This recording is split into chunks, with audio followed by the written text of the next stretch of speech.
Hi, I'm Gustavo, CEO at Fluxo, and after creating hundreds of financial models in my career, my team and I created this tool, Fluxo, to help me and you create financial models much easier and faster. And now we're releasing this series of videos to show you how to do it, to help you throughout this journey. Click the subscribe button below and enjoy. Thank you. So now let's get to financial modeling. The screen that you see here is the first screen that you see when you enter Fluxo or when you sign up, right?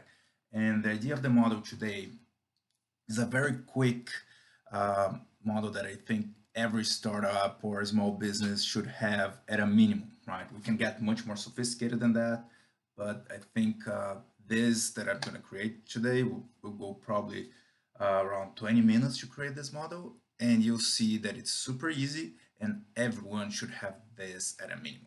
Right? So to start, you should have a P&L table, right? And P&L, profit and loss statement or income statement, is what explains or shows your profitability, right? So it shows your revenue, right, and or sales. And I know for tax accounting, revenue can be accrual or cash basis. When we're talking about really financial modeling, usually you should have revenue as an accrual base, which means you only consider revenue once you um, deliver the product, right? So, for example, you did a Kickstart um, campaign and raised $20,000 on Kickstarter. Um, that's not revenue until you actually deliver something, right? Okay, so next, you have your direct costs, which can be either cost of goods sold or cost of services, right? Depending on the type of business you have. So here, just for this example, we're going to say this is a service business, but this example can be used for physical products as well. Okay, so cost of service. Then next, you have the gross profit, which is basically just revenue minus cost of service, right? It is your first kind of notion of profitability. And so, as I said, it's revenue minus cost of service. So here I can just go ahead and create this difference. And now gross profit is already set to always keep as the difference between revenue and cost of service. This is a very important number to keep looking at because, well, it shows if at least if you sell more, you are actually making more money, right? That's something that we see a lot of businesses like focusing a lot on growing revenue, but having costs, direct costs that are higher than their revenues, which basically means that if you sell more, you're just going to lose more money. Not a great business model unless you have some really brilliant plan on how you're going to turn that around. Next here, I'm gonna just lump a lot of things together into expenses, right? Again, this is for a very initial early stage startup. If you are thinking about something a little bit more complex, a little bit more sophisticated, you could obviously open up these expenses into R&D, sales and marketing, general expenses, and have actually different categories. But for now, we're just gonna have expenses. And then the next one, operating profit, all right? And this is actually where this is all that I'm going to add here to our P&L. Operating profit obviously is gross profit minus expenses, right? So it's this level of profit minus the additional expenses that I added after. Um, Operating profit is sometimes also called Ebitda, which is earning before interests, taxes, depreciation, and amortization. Um, some people are making jokes of Ebitda, which is adding coronavirus to the end of that acronym so that you can actually adjust your results, but that's a joke. Okay, don't do it. And so obviously, like after this, depending on your business, you could still have depreciation, you could still have taxes, you could still have interests if you have a loan, for example, right? But we'll keep very simple now. We just have these 5 line items, right? This is the minimum P&L that you should have, right? Let me just here to have everything as um, dollars because these are all money accounts. And we'll go to the next one. So even though I'm keeping it very simple, there's one of these line items that you should always go a little bit further and make it a little bit more complete on how you understand it, and it's revenue. Right? A lot of people just go and try to forecast revenue on like, oh, we're gonna grow this way.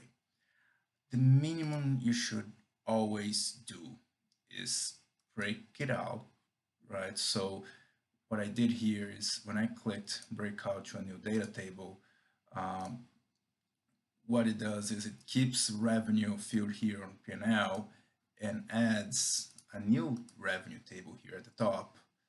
That is where I'm actually going to calculate revenue, right? And the minimum thing that you should have for revenue is price times quantity. Or in this case of a service, like a subscription service like ours, for example, you have customers times price, right?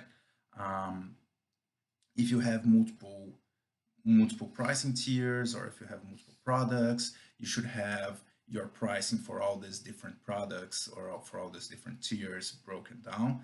Here again, keeping it very simple, I'll just add customers and I'll add price.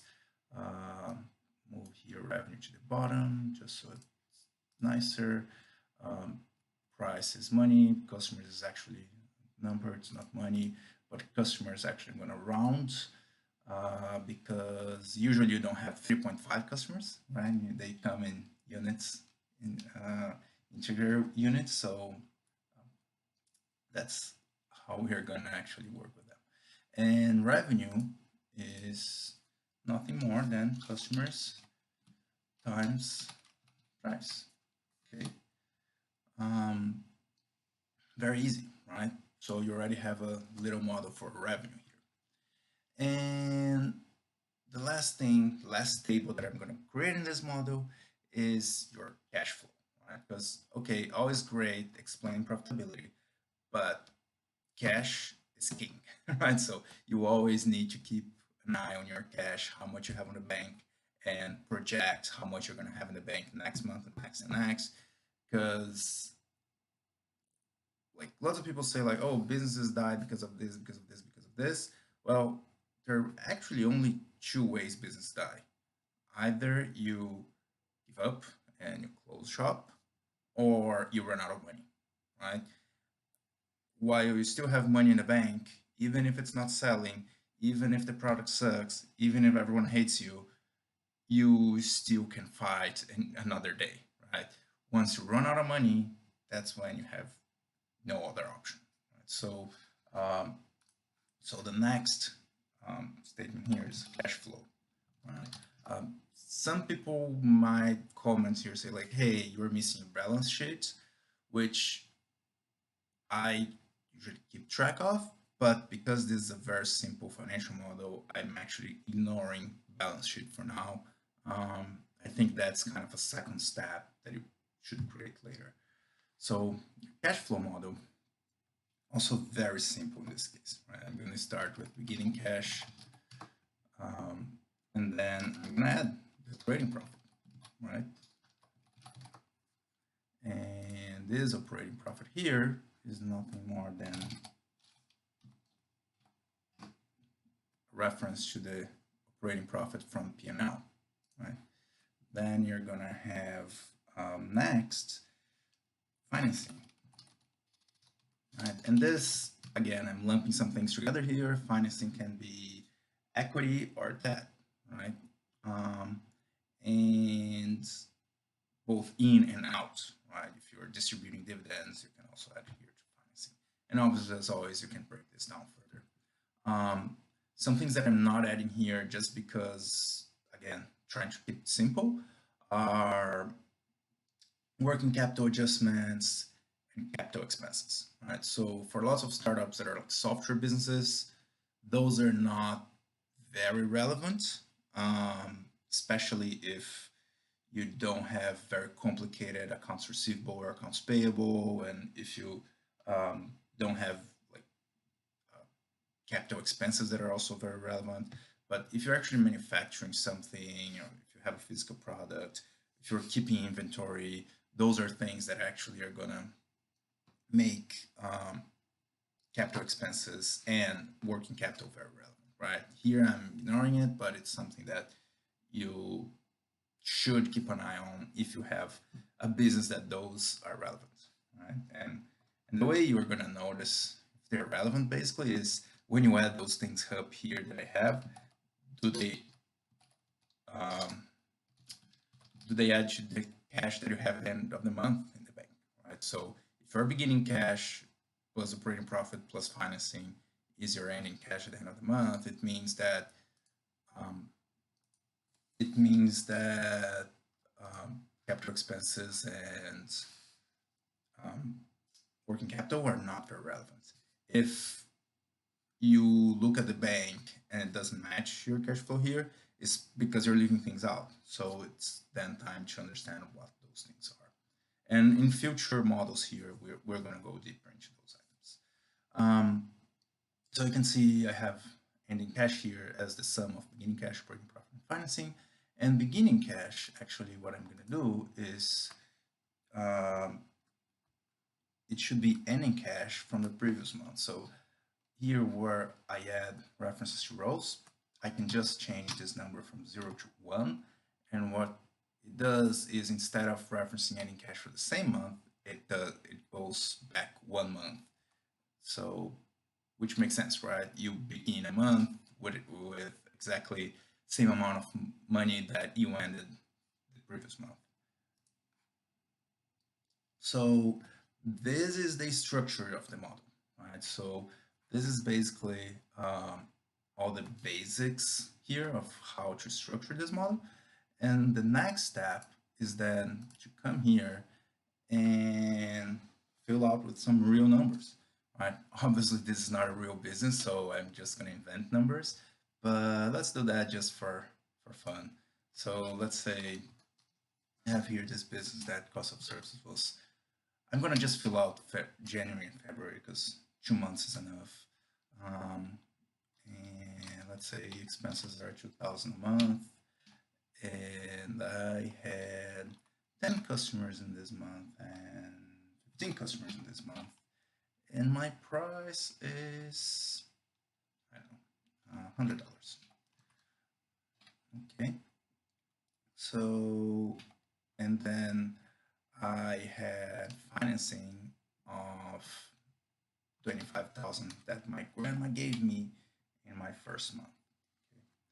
Okay. So I can go ahead and what's happening here in actuals. So actuals are your historical data, and what happens here is basically once you finalize a month here, it says you can still change those numbers later, but basically what it says that is, hey, application Fluxo, this month is actually finalized, so you can actually use this as an actual versus a month that is not finalized is used as a forecast, right? So go ahead, finalize all tables for January and February, and you already see here that the all the formulas are working and doing their job. But then when we go back here to our tables, you see what that first actually our revenue here, right? We had 10 customers and 15 times $100 in revenue, so revenue $100 in price, so revenue was 1,000 the first month, 1,500 in the second, which then made our P&L look like this. So we lost an operating profit, 1,500 in the first month, 1,100 in the second month. And then in terms of cash flow, my we started basically with adding 25,000 here in financing, losing 1,500 in operating profit, ended the month with 23,500. So what you can see is now you had your ending cash in the first month, 23,000.5, and the second month you lost 1,100 more, so you are ending up with 22,000, And I forgot on this table to actually add, change the field type to dollars. But then the next step is, okay, I'm looking at the past. The past makes sense now. Let's start modeling the future. And the way you model the future here is basically if you don't do anything, your future is going to look like your previous month, right? But you can add models of the future here, which in this case, we'll add, for example, a simple model for customers, which is growth.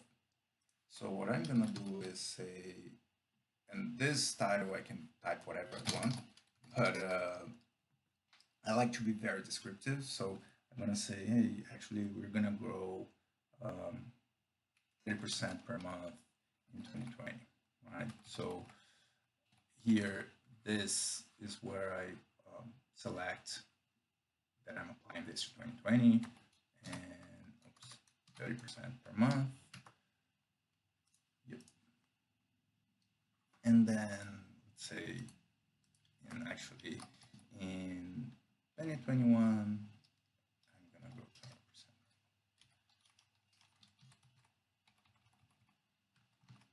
20%. So that's, and you can go and do this basically indefinitely and add more models and more complex. So you see now how the number of customers here is growing 30% every month.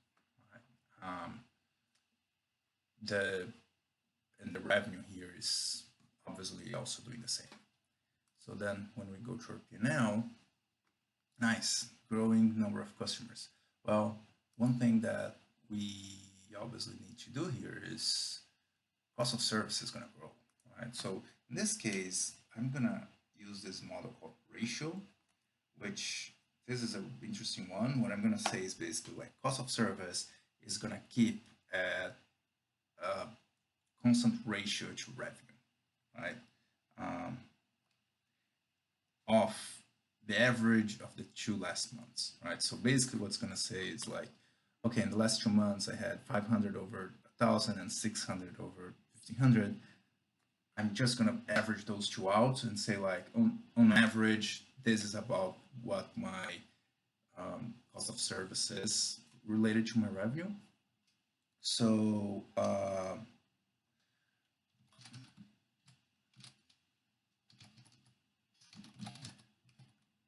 and again, always trying to be very explicit to what is happening here.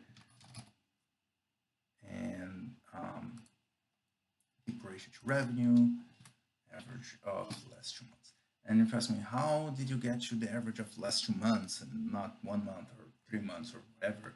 And it is something that no consultant or no expert is going to be able to tell you, hey, you know, for your business, you should be using the average of the last 3 months or the 2 months.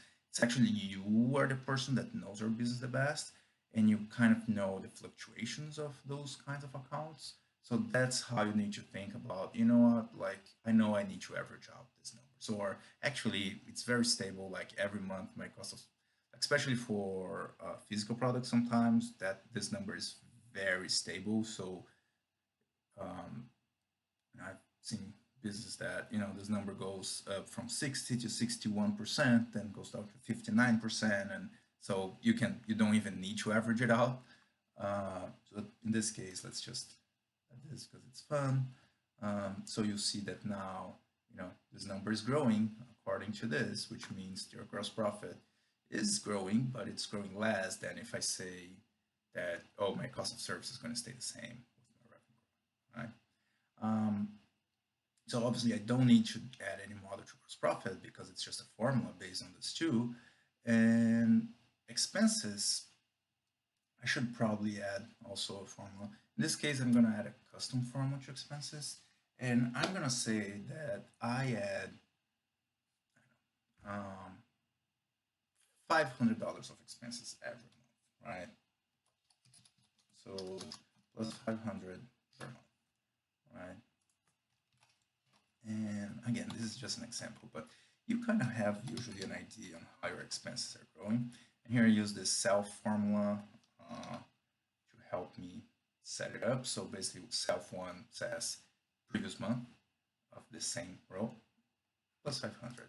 Right? So see now, expenses every month are going by 500.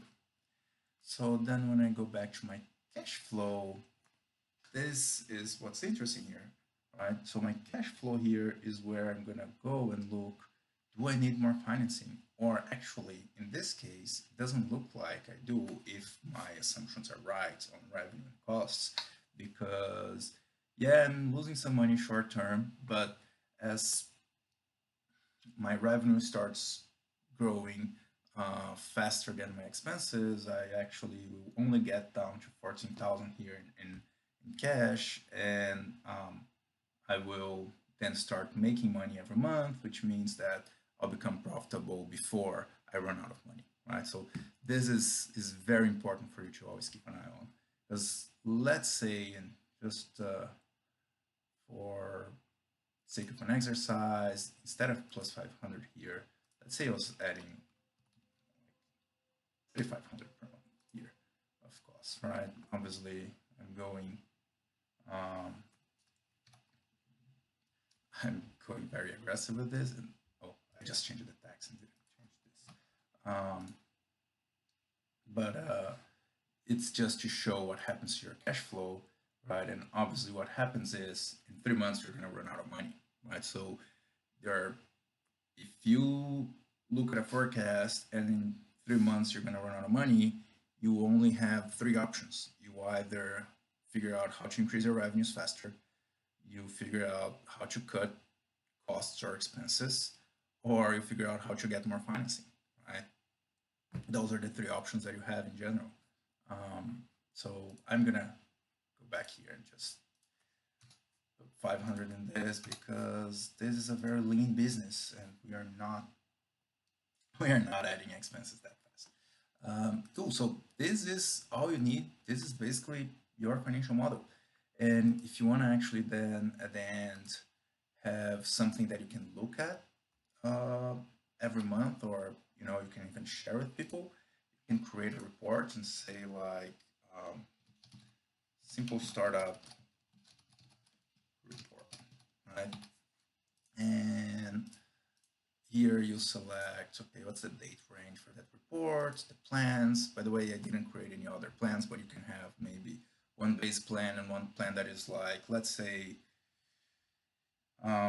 this pandemic goes for months or for a year or whatever, right? No one has an idea, but let's say you want to have a different contingency plan in case it goes for longer. So you can select different plans and add different models of the future for each one of those plans.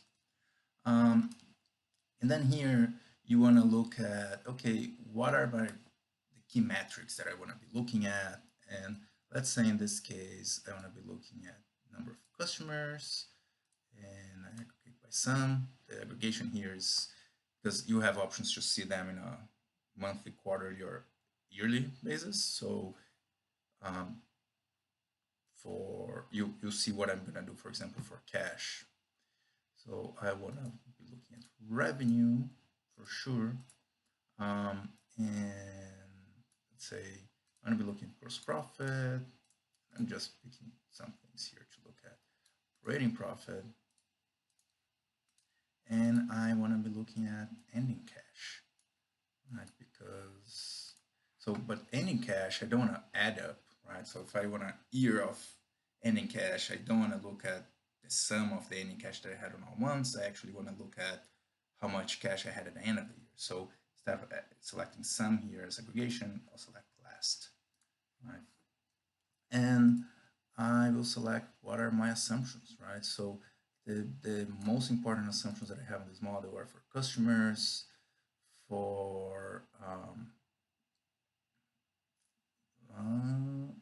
base for customers, and I'm trying to think if there's anything else that is very relevant.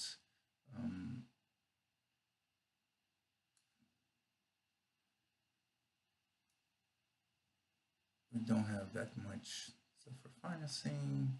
We don't have, yeah, it's basically customers, and actually should show Let me actually add here um, cost of services and expenses, because then I can also add here cost of service and expenses. So these are the metrics that I'm looking at here, and these are the assumptions, right? So what you can see is when then you look at the report, and this is something that you can actually share with a link. And actually, I'm gonna paste this link on the description of the video, and you'll be able to look at it. So you can see what are the assumptions here for this plan. So if you have multiple plans, it will stack one after the other. And what are the key metrics over time? And actually switch to, what about yearly? What about quarterly? What is happening with all these metrics? So this is the full um, simple startup model that I promise you. And if you liked it, like the video, comment below, send me messages. Feel free to reach out. I'd love to hear from you. Thank you.